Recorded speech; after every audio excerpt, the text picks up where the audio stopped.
What's going on, you guys? Welcome back to another video here on the channel. It's been quite some time now since I've actually seen you guys here on the channel. I'm just waking up. Today is Thursday, January 20th. Crazy how fast January's been going. I can't believe that we're already over halfway through. Today we actually have an action-packed day. So today we're gonna get it started by going up, getting dressed, and then I gotta throw a chai latte in the Tassimo. So maybe I should have pressed start. If I press start, that may have helped. Okay, here we go. Gotta hold it so it doesn't spill everywhere because we lost the tray. Hey guys, so I'm just sitting down up here, having my chai latte, enjoying life. I'm actually in a rush this morning though because I do have to go down to Newmarket Volvo today. Today does mark the 4-year anniversary that we've had our 2018 Volvo XC90. So that's basically what today's video is going to be about. We're going to head on down to Newmarket. I'll explain to you guys exactly why we're going down there, what issues sort of we're having with the XC90. And this, I guess, let's say is going to be a 4-year owner's review of owning a Volvo and what you should expect. Should you own one? Should you not own one? And basically what our experience has been like. So anyways, you guys, I gotta stop talking. I'm in a rush. We actually have to go jump out in the Jetta. I gotta let that warm up because it feels like minus 32 out there this morning.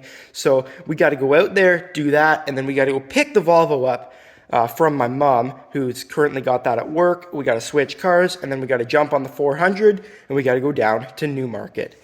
So guys, let's go. We'll see you in the car.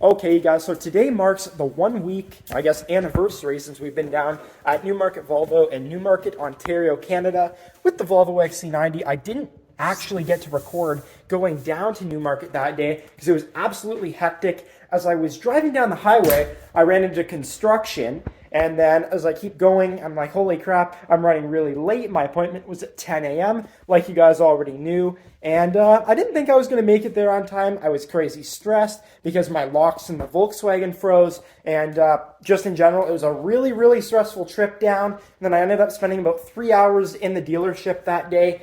And by the end of it, guys, I was so frustrated just wanting to get home. I did not have any YouTube motivation in me to keep recording or anything. No more filming. I was fed up and done.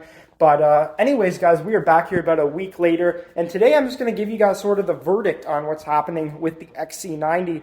Because it has been a week, like I've already said about 3,000 times in today's video. But we are back, and so is the Volvo. The Volvo runs completely fine. There were just a few little cosmetic things that we are going to talk about in today's video.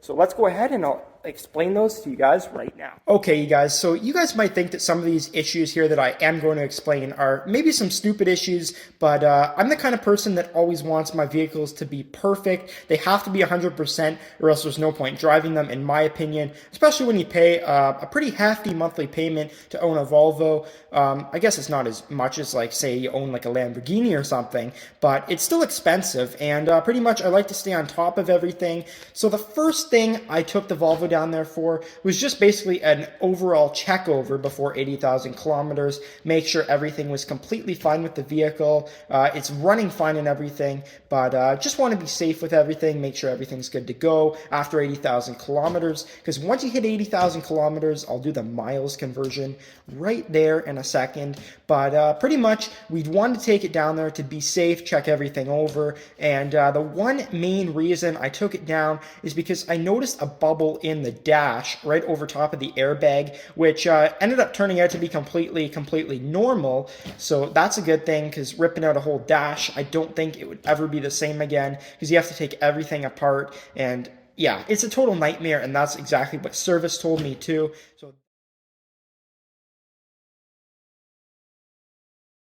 So pretty much we're just waiting on a screen now, which is perfect because once we get the screen, it's going to be pretty much perfect, the Volvo.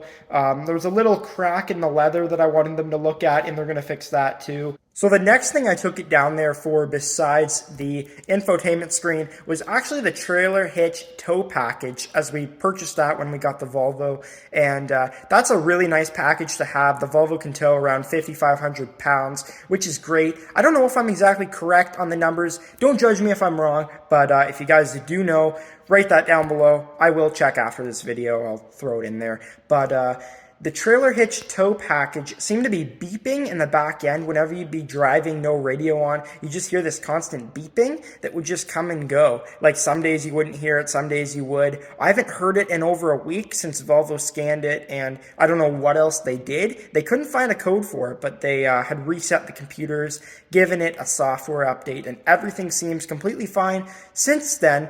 And the Volvo is running absolutely amazing. Couldn't be better. Absolutely love that vehicle. And that's exactly why I'm making today's video. And in case you guys are wondering why I'm sitting inside here today, that is because, yes, again, we have another extreme cold warning, and I do not want to be out there. There's an extreme cold risk, and they're basically telling everyone to stay inside, so that's what I'm doing. I don't want to get out there and feel cold all day and then have to go jump in the hot tub. I don't want to do that. I just want to be warm inside, and that's exactly why I'm sitting here in my racing simulator for my Forza Horizon 5, my favorite video game of all time. That's not what this video is about, but I always get off topic somehow. I need you guys.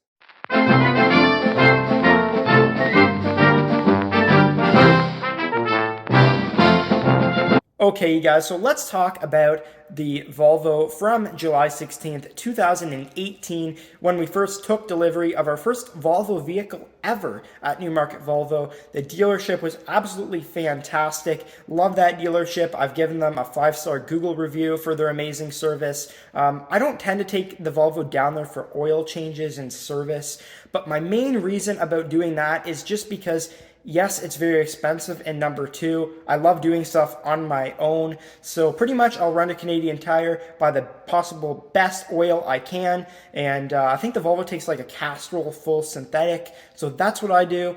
Love doing it, and we pretty much come home, jack the Volvo up, get underneath it, drain the oil pan, change the filter, put it back up, and we're good to go. But I've always done the service myself, and I love doing it, like I've already said. And the next thing I want to talk to you guys about today is just how reliable the Volvo's been over the 80,000 kilometers we're at now. Just about, I think we're at about 78,000 K. So 2,000 kilometers left until warranty. And we do drive it a ton. So it'll be at 80,000 kilometers in the next week or so. So that's why I've been driving the Volkswagen a little more. I mean, I don't love having the little Jetta. I like driving bigger vehicles, but the Jetta's still a lot of fun to drive. Not the best car in the snow, but I mean, it's fun. It's fun. You can slide around corners a little better than in the Volvo front-wheel drive, you know. But anyways, the reliability, guys, has been absolutely fantastic. I couldn't complain one bit about that.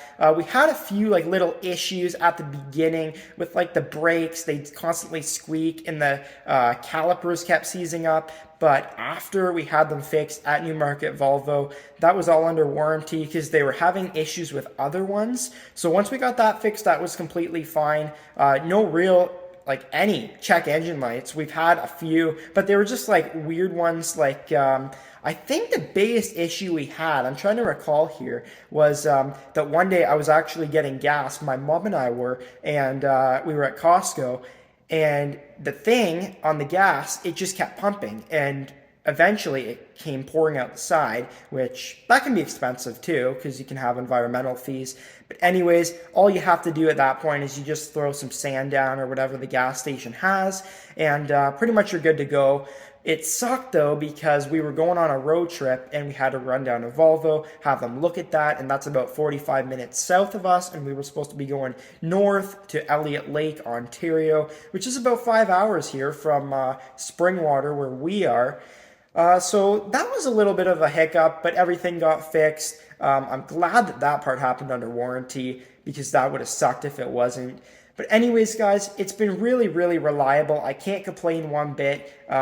Even the paint on the outside that has held up phenomenally through the 80,000 kilometers. I have taken really good care of it though, because I do detail cars for my part-time job in the spring, summer, and fall. But besides everything else, I just gotta say, you guys, if you want something reliable, pretty much easy to maintain, that's not gonna give you headaches, that looks nice, I say look into a Volvo. I don't think you'll be disappointed at all. So you guys, the next thing I want to talk to you about in today's video is the fuel economy. And the fuel economy is really, really good considering it's a full-size SUV.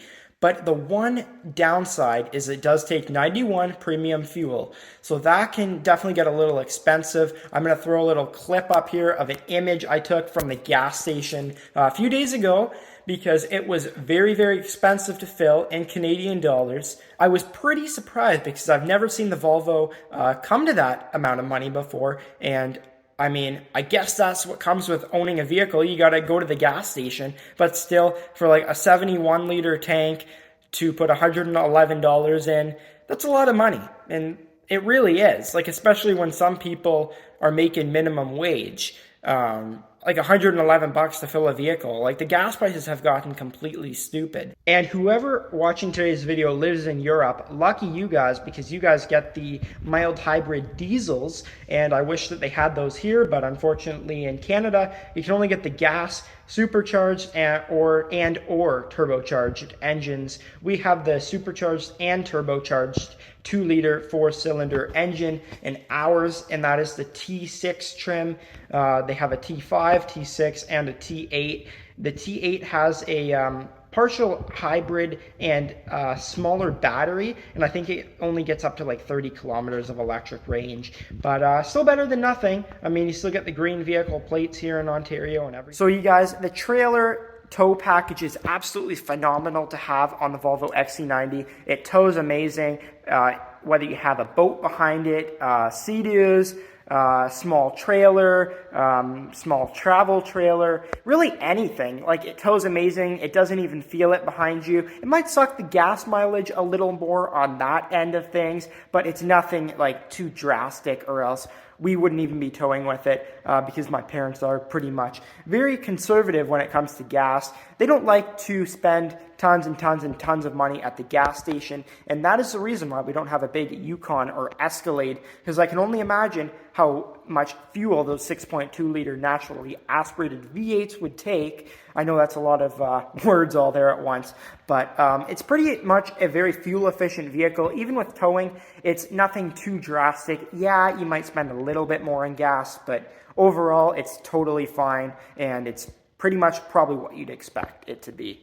Anyways, you guys, I do want to say, if the Volvo XC90 ever does go, if we ever do get rid of this white one, another one will always be replaced. It might not be the XC90, maybe it'll be an XC60 if we decide to downsize at some point, but anything Volvo will always be. We'll always at least have one here in this garage, because they're just amazing, amazing vehicles. Wish that we had come across them a little bit sooner, but I mean, it's never too late to go out and buy a Volvo. If you guys are looking, you guys got to go do yourself a favor.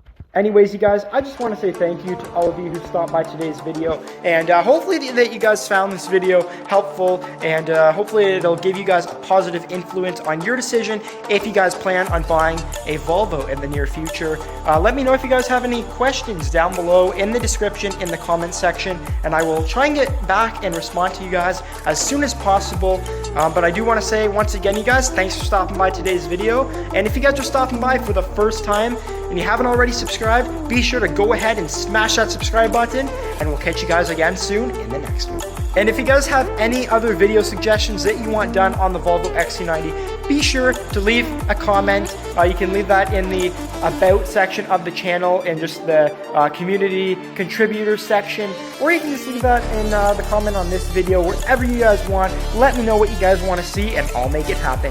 Anyways, you guys, I'm out. I got stuff to do. We'll see you guys in the next video. Bye-bye.